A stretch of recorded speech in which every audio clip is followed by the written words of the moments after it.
Motion की अगर हम जैसे ही आप बात कर रहे हैं तो मोशन को यहाँ पर बेटा 3 टाइप्स में डिफाइन किया गया है। कौन कौन से 3 टाइप हैं, आइए मैं आपको बताता हूँ कि ये 3 टाइप कौन कौन से हैं। पहला हो गया आपका motion in 1D, motion in 1D यानी 1D मोशन आप कह सकते हो। Motion in 2D, motion in 2D यानी द्विविमीय गति, 1D मीन्स एक विमीय गति, और motion in 3D, 3D means त्रिविमीय गति, मोशन 3D। तो आपका ये 3 प्रकार से गतियां हो सकती हैं, एक विमीय गति, द्विविमीय गति, त्रिविमीय गति। तो अगर ये 3 प्रकार की गतियां हैं, लेकिन हमें स्टडी क्या करना है, किसके बारे में हमें रीड करना है, तो motion in 1D, motion in 2D, motion in 3D। आपको जो बच्चों पढ़ना है वो motion in 1D, motion in 2D, motion in 3D। 3D के बारे में आपको डिस्कस नहीं करना है। We have to read about the motion in 1D and 2D in according to your syllabus. तो दैट्स, आइए बात करते हैं मोशन इन 1D।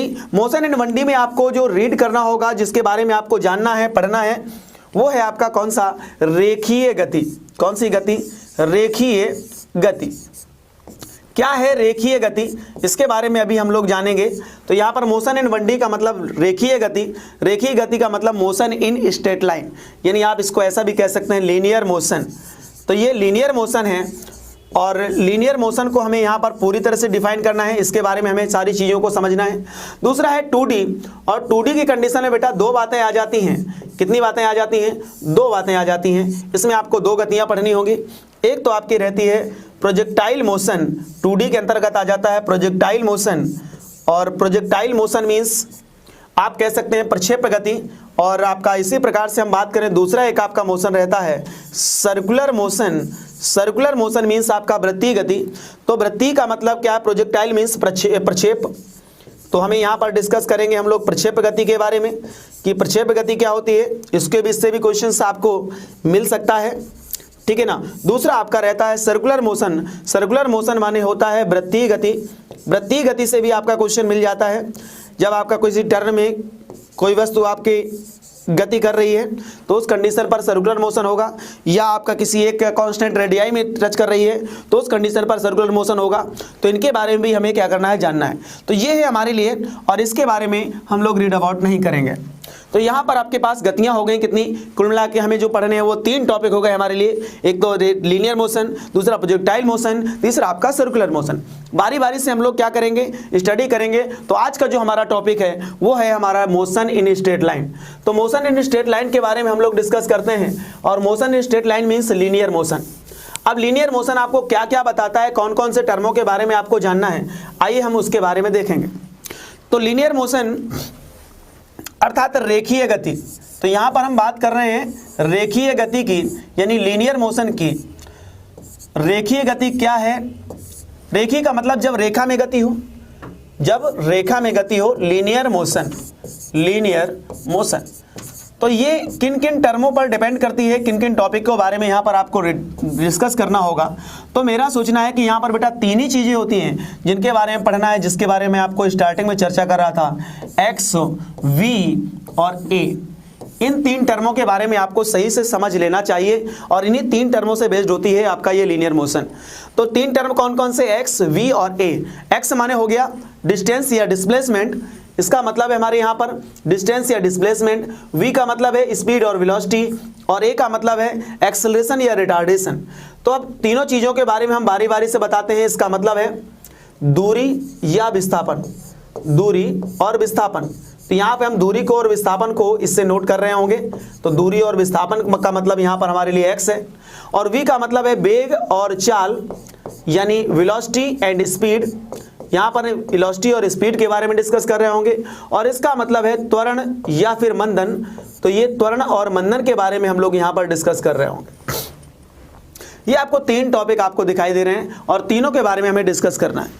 यहाँ पर अगर हम बात करते हैं स्पीड और वेलोसिटी पर, तो यहाँ पर बातें हो जाती हैं हमारे लिए बेटा फिर से 2 बातें, क्योंकि यहाँ पर भी आपको स्पीड को जो जानना होगा वो आपको 2 कंडीशन से जानना होगा। कौन सी कंडीशन से हम क्या जानेंगे, जरा देखते हैं कि क्या कंडीशन है, क्या क्या इसके बारे में। इसको हमें यहाँ पर 2 वेलोसिटी पढ़नी है या 2 स्पीड पढ़नी है। कौन कौन सी, एक तो बेटा इंस्टेंटेनियस स्पीड, इंस्टेंटेनियस स्पीड, और दूसरी आपको डिस्कस करनी है यहाँ पर जहाँ से आपको क्वेश्चन मिलेगा, वो रहता है बेटा एवरेज स्पीड।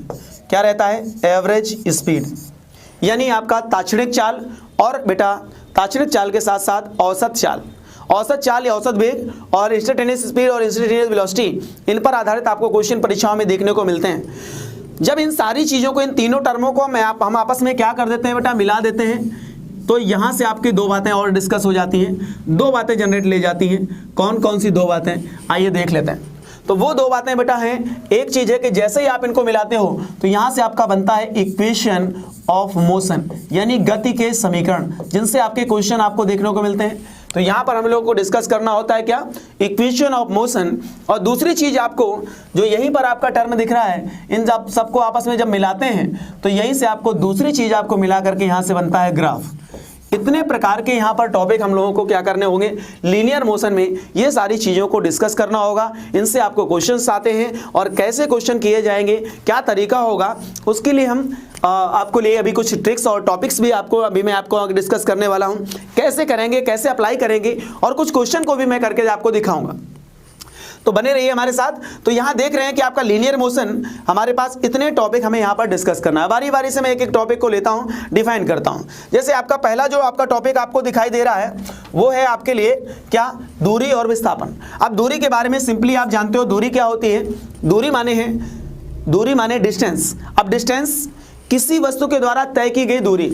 अब डिस्टेंस के बारे में कहें तो मैंने क्या बोला कि मैं अगर आपका यहाँ पर खड़ा हूँ और इस प्रकार से चलता हूँ, अगर चलते चलते यहाँ तक मैं आया, यहाँ तक आया तो मैंने कुछ डिस्टेंस कवर किया कि नहीं किया, बिल्कुल किया। तो मैंने यहाँ से यहाँ तक जो चल के आया तो मेरे लिए कुछ डिस्टेंस मैंने ट्रेवल किया, तो इसको हम कहेंगे डिस्टेंस। क्या इसको डिस्प्लेसमेंट कह सकते हैं? जी हाँ, कह सकते हैं। क्यों? अगर मैं ऐसे चल करके वापस से फिर यहाँ भी आ गया और फिर वापस भी यहाँ पर आ गया, तो अब ऐसी स्थिति में दूरी अलग चीज हो गई और विस्थापन अलग चीज हो गया। क्यों? क्योंकि जो आपका विस्थापन है, जो आपका डिस्प्लेसमेंट है, it is a vector quantity. जो आपकी डिस्टेंस है वो आपकी स्केलर है। तो यहां से मैं आपको बात कर रहा हूं डिस्टेंस की और डिस्प्लेसमेंट की। तो एक वर्ड है डिस्टेंस और दूसरा वर्ड है यहां पर हमारे लिए डिस्प्लेसमेंट। डिस्टेंस के बारे में अगर जैसे हम कहते हैं तो बेटा डिस्टेंस हमारे लिए कैसा हो जाता है, स्केलर। डिस्टेंस माने दूरी। और डिस्प्लेसमेंट की जब हम चर्चा कर रहे होते हैं तो ये हमारे लिए कैसा हो जाता है, वेक्टर। अगर डिस्टेंस की बात करते हैं तो इसको आपको हमेशा याद रखना होता है कि ये हमेशा कैसा रहेगा, पॉजिटिव। और ये हमेशा बेटा कैसा रहेगा, ये पॉजिटिव भी हो सकता है, निगेटिव भी हो सकता है और जीरो भी हो सकता है। तो यहाँ पर ये तीनों वैल्यू आपको मिल सकती है because it is a vector quantity. तो डिस्टेंस और डिस्प्लेसमेंट, डिस्टेंस माने हैं कि अगर हमने ये आपका कोई पॉइंट ए है और यहाँ पर कोई पॉइंट आपका बी है, यहाँ से यहाँ तक चल के आप आए, ये आपके लिए क्या होगा, डिस्टेंस। और यही आपके लिए हो गया displacement. This point to be A, it's point B.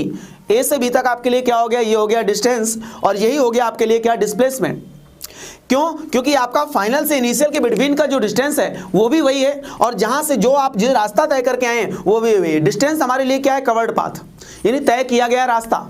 और डिस्प्लेसमेंट हमारे लिए क्या है, डिस्प्लेसमेंट का मतलब है यहां पर बेटा शॉर्टेस्ट लेंथ, अर्थात इनिशियल और फाइनल के बीच की डिस्टेंस, उसको हम क्या कह रहे होते हैं, डिस्प्लेसमेंट कह रहे होते हैं। क्लियर है? तो ये मैंने आपको बात बताई कि डिस्टेंस और डिस्प्लेसमेंट क्या होता है। दूसरा वर्ड यहीं पर हमारे पास लगा हुआ है, वेलोसिटी एंड स्पीड। वेलोसिटी हमारे लिए क्या है, वेलोसिटी का मतलब है यूनिट डिस्टेंस, यूनिट टाइम में कोई पार्टिकल जितना कवर करता है, जितना डिस्टेंस कवर करता है वो आपके लिए क्या हो जाएगी, स्पीड हो जाएगी। और यूनिट टाइम में जितना वो कवर करता है, क्या कवर करता है, डिस्प्लेसमेंट कवर करता है, उसको आप कहेंगे वेलोसिटी। यानी इसका मतलब यहां से आप इसका फार्मूला कह सकते हैं कि ये हो जाएगा x/t। क्या होने वाला है, x/t।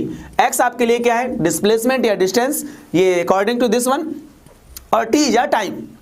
या इसी बात को अगर आपको कंडीशन आ गई तो इसका मतलब है कि बेटा ये हमारे लिए जो x है वो डिस्टेंस या फिर डिस्प्लेसमेंट, कोई भी कंडीशन आपके यहां से बन सकती है। अगर आपका वेलोसिटी होगा तो आप डिस्प्लेसमेंट बोलेंगे, अगर आपकी स्पीड होगी तो उसको आप डिस्टेंस लेंगे, और t यहां पर हमारे लिए क्या है, टाइम है।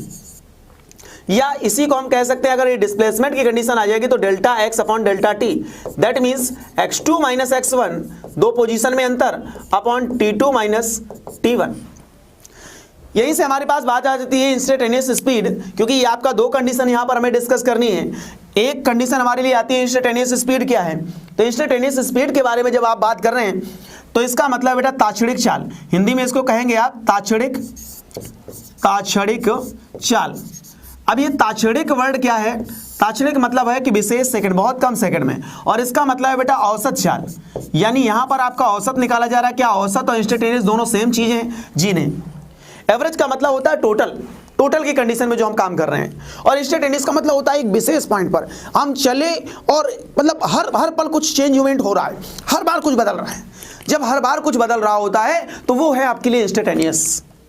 मतलब अगर हम यहाँ खड़े हुए हैं, अब अगले सेकंड क्या होने वाला है ये किसी को नहीं पता, तो अगले सेकंड, हर सेकंड में अगर कोई बदलाव आ रहा है, आपको जैसे महसूस हो रहा है कि हर सेकंड में सर, अगले सेकंड में सर कुछ और नई चीज बताने वाले हैं, अगले सेकंड में और कुछ मजा आने वाला है, और इस प्रकार का ये जो आपका इंस्टेंशन है, जो आपको सोचने का ये तरीका है, ये इंस्टेंटेनियस है।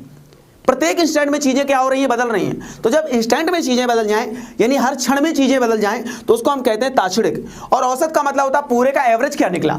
फाइनल आप पूरा वीडियो देखेंगे, उसके बाद ये कंक्लूजन निकालेंगे। कंक्लूजन निकालने के बाद मुझे कमेंट करेंगे, और कमेंट करके मुझे आप बताएंगे कि सर ये वीडियो मुझे बहुत अच्छा लगा, मजा आ गया, एकदम मजा आ गया। तो ये जो आप बोलेंगे ना, दैट इज एवरेज। ये टोटल आपने एवरेज निकाल के बोला कि ओवरऑल क्या था, तो ओवरऑल दैट इज एवरेज। और इंस्टेंटेनियस मींस प्रत्येक क्षण के बाद क्या हो रहा है, वो आपका ये कंडीशन है। अगर इंस्टेंटेनियस की बात आ जाए तो यहां पर आपका ये भी होगा, वही आपका डिस्प्लेसमेंट अपॉन टाइम। अगर हम वेलोसिटी की बात करेंगे, अगर हम स्पीड की बात कर रहे होंगे तो आप कह दोगे डिस्टेंस अपॉन टाइम। मतलब फार्मूला आपका वही बनने वाला है यहां पर, dx अपॉन dt। नोट आप v से कर लीजिए, तो v इक्वल टू यहां पर आपके लिए हो गया dx upon dt। It means आपको ये चीज समझ में आई कि अगर x आपको पास दिया है और टाइम के अकॉर्डिंग वो चेंज हो रहा है, तो आप उसका क्या कर दोगे? डिफरेंशिएशन कर दोगे। भाई क्या करना है आपको? डिफरेंशिएशन करना है। वेलोसिटी आपको फटाफट मिल जाएगी। कहीं भी आपको x की इक्वेशन दिख रही है और टाइम के रिस्पेक्ट में दिख रही है, तो आप क्या करना है? उसको टाइम के रिस्पेक्ट में उसका वेलोसिटी निकालना है। अगर आपको तो टाइम के रिस्पेक्ट में डिफरेंशिएशन करा दो भाई, अवकलन करा दो, और ये जैसे आप अवकलन कराओगे तो जो आपको मिलेगा वो आपके लिए क्या होगी? v होगी। क्या होगी? v होगी। क्लियर है कि नहीं? अच्छा, इसके बाद हम आगे चीजों को देखते हैं। यहां पर है एवरेज स्पीड। एवरेज माने क्या है? अगर हम v एवरेज की बात कर रहे हैं कि यहां से v एवरेज, अगर v एवरेज पर चर्चा करें तो इसका मतलब है कुल मतलब टोटल। तो यहां पर आपको टोटल डिस्टेंस लेनी होगी। क्या रहेगा? Total distance. क्या रहेगा? Total distance upon total time. बहुत सुंदर, बहुत अच्छा, मजा आ गया सर, बहुत अच्छा लगा, क्या बात है। तो ये देखो हमारे पास कंडीशन है। यहां देख रहे हैं ना, दोनों चीजों में मैंने फर्क स्पष्ट किया है कि आपको चीजें आपको स्पष्ट नजर आ रही है। मैंने आपको बताया किसके बारे में? स्पीड के बारे में बताया, वेलोसिटी के बारे में बताया, डिस्टेंस के बारे में बताया, डिस्प्लेसमेंट के बारे में बताया। सर अभी एक चीज रह गया। क्या रह गया बच्चों? ये रह गया सर, ये जो एक्सेलरेशन आपको दिखाई दे रहा है ना, त्वरण क्या चीज होती है, तो आप इसके बारे में थोड़ा सा हमको बताएं। ठीक है बच्चों, ये भी बताते हैं। ये आपका है क्या? त्वरण और मंदन। इसके बारे में हम स्पष्ट करना चाहेंगे। तो ये त्वरण क्या है? त्वरण क्या है? त्वरण को हम लोगों ने बहुत पहले से पढ़ा है, the rate of change in velocity. Rate of change in velocity, वेग परिवर्तन की दर को त्वरण कहते हैं। बहुत आसान डेफिनेशन है, बचपन से पढ़ी, बहुत पढ़ा, मजा आया, एकदम तैयार था, लेकिन बस ये एट द टाइम भूल गया। अरे भूलेगा नहीं भाई, याद रखो, इसका बोर्ड का प्रेजेंटेशन याद रखो, मुझे याद रखो, चीजें तो याद बनी रहेंगी, बिल्कुल रहेंगी। तो क्या है? मैंने बोला कि rate of change in velocity, यानी वेग परिवर्तन की दर को क्या कहते हैं? त्वरण कहते हैं। अच्छा, ये वेग परिवर्तन की दर त्वरण कैसे होती है? ठीक है ना? तो इसके लिए बेटा फार्मूला इसको डिनोट करते हैं। मैंने अभी आपको लिख दिया है किससे? ए से। तो ए के लिए हमारे लिए यहां पर कंडीशन क्या बन जाएगी? आइए देखते हैं। तो ये आपका ए इक्वल टू यहां से आप लिखेंगे क्या? Delta we upon delta T. Delta we means है वेग परिवर्तन। डेल्टा वी का मतलब यहां पर बच्चों क्या है? वेग परिवर्तन। तो वेग परिवर्तन की दर को हम क्या कहते हैं? त्वरण कहते हैं। तो ये आपका delta we upon delta T means आप इसी बात को आप तो ऐसा भी कह सकते हैं ना सर, डीवी अपॉन डी। ये भी बेटा इसी के क्या रहेगा? इक्वल रहेगा। अब डीवी अपॉन डी हमारे लिए क्या हो गया? एक्सेलरेशन हो गया। जब एक्सेलरेशन हो गया, इससे हमें यह पता चल गया कि अगर हमें वेलोसिटी क्वेश्चन में गिवन होगी, टाइम के अकॉर्डिंग वो चेंज हो रही होगी, तो हमें क्या करना पड़ेगा? हमें करना पड़ेगा उसका अवकलन। किसके रिस्पेक्ट में करना पड़ेगा? टाइम के रिस्पेक्ट में करना पड़ेगा। किसके रिस्पेक्ट में करना पड़ेगा? टाइम के रिस्पेक्ट में। जैसे ही टाइम के रिस्पेक्ट में आप क्या करोगे? उसका अवकलन कराओगे, डिफरेंशिएशन कराओगे, आपको क्या मिलेगा? एक्सेलरेशन मिलेगा। और एक्सेलरेशन मिलेगा, एक्सेलरेशन का यूनिट क्या होगा? मीटर पर सेकेंड स्क्वायर। क्या होता है? मीटर पर सेकेंड स्क्वायर। सर स्पीड के लिए क्या हो जाएगा? स्पीड का यूनिट भाई, स्पीड का यूनिट कोई बड़ी बात नहीं, हम जानते हैं क्या होता है भाई। इसका मैंने फार्मूला बताया था, डिस्टेंस अपॉन टाइम, तो ऊपर वाले का भैया क्या हो गया मीटर और नीचे वाले का सेकंड, तो क्या बन गया मीटर पर सेकंड। यूनिट हो गया इसका मीटर पर सेकंड। डायमेंशन लिखोगे तो क्या हो जाएगा LT-1। ऊपर वाले के लिए L रहेगा और नीचे वाले के लिए क्या आ जाएगा T। जब ये T ऊपर जाएगा तो क्या बन जाएगा LT-1। सो इट्स इसका हमारे पास क्या हो गया LT-1। उसके बाद हम बात कर रहे हैं डिस्टेंस और डिस्प्लेसमेंट का। इसके बारे में आपने बताया, तो इसके बारे में बेटा इसका यूनिट सिंपल सा वही हो जाएगा क्या, मीटर हो जाएगा। मीटर मादे L। अगर आपका डायमेंशन पूछता है तो क्या हो गया L हो गया। अब कौन स्केलर है कौन वेक्टर है, इसके बारे में मैंने आपको ऑलरेडी पहले बता दिया कि भैया ये स्केलर ये वेक्टर है, ठीक है ना। लेकिन जैसे आप स्पीड और वेलोसिटी में आते हो तो यहां पर आप देख रहे हो कि जब वेलोसिटी है, वेलोसिटी किस पर डिपेंड करती है, डिस्प्लेसमेंट पर। तो अगर डिस्प्लेसमेंट हमारा वेक्टर है तो नो डाउट ये भी आपका क्या होना चाहिए, इसको भी वेक्टर होना पड़ेगा। अच्छा, स्पीड हमारे लिए किस पर डिपेंड करती है, डिस्टेंस पर, तो इसको कैसा होना पड़ेगा, इसको आपको स्केलर होना पड़ेगा। कैसा होना पड़ेगा, स्केलर होना पड़ेगा। कोई दिक्कत वाली बात बिल्कुल नहीं। अच्छा, तो ये हमने चर्चा करी है बच्चों स्पीड और वेलोसिटी की। अब हम बात करें